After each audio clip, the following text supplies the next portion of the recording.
Hey everyone! Today we're going to break down a simple but seriously powerful framework that can help your team go from just having good ideas to landing on truly great ones. Okay, so let's get real for a second. Have you ever been in one of those brainstorming meetings that just feels stuck? You know the ones. They usually go one of two ways. Either you come up with a million ideas and never actually decide on anything, or, and this one might be even worse, the whole team just latches onto the very first idea someone throws out, and that's it. It's super common, but thankfully, there's a way out. And that solution is this incredibly elegant two-step process called Diverge, then Converge. It's all about bringing some much-needed structure to that creative chaos, making sure your team doesn't just come up with an idea, but the right idea. So, how does it work? Well, it's beautifully simple. First, you diverge. This is where you go wide, exploring and testing a whole bunch of different options. Then, and only then, do you converge. That's when you pick just one of those options and pour all your energy into it. Let's break down each step. All right, let's kick things off with step 1, the divergence phase. The entire mindset here is about going wide. It's about generating as many possibilities as you possibly can without any judgment or pressure to pick a winner just yet. Now, divergence isn't just about, throwing ideas at a whiteboard.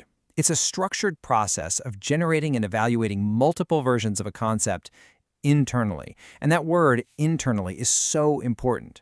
It creates a safe, controlled space where your team can really get creative and explore without fear.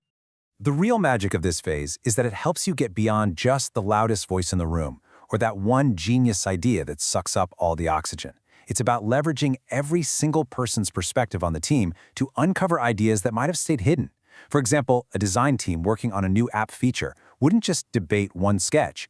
They might build 3 simple competing prototypes just to see how each one actually feels. And the benefits of doing this are huge. First off, it's a massive risk reducer. You can figure out what's feasible and spot potential problems before they become really expensive mistakes.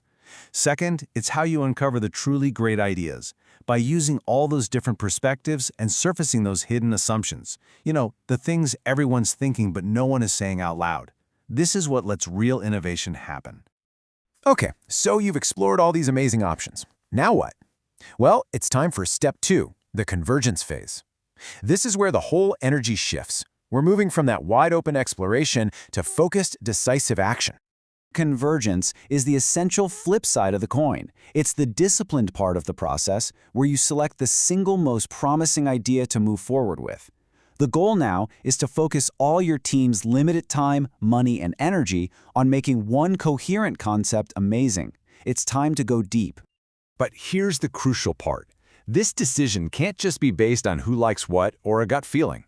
For convergence to really work, the choice has to be structured and objective. You need a clear, agreed-upon framework for why you're choosing one idea over all the others.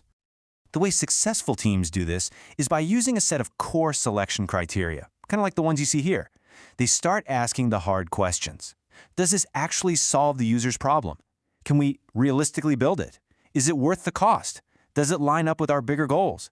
This totally changes the conversation from, I like this one, to, this one best meets our objectives. And to apply these criteria fairly, teams use some pretty simple but effective methods. For instance, a scoring matrix lets you rate each option against the criteria, giving it a score for things like feasibility or user impact. Other teams might use a simple vote or have structured discussions to build consensus. Honestly, the specific tool you use is way less important than the discipline of actually using one. Now, you might be thinking that these two phases sound like complete opposites. And, well, you're right, they are. But the real magic isn't in divergence or convergence by themselves. It's in their powerful, deliberate sequence. This slide just captures that dynamic perfectly. Divergence is all about being creative and open-minded. The goal is to go wide and generate options. Convergence, on the other hand, demands you be structured and decisive.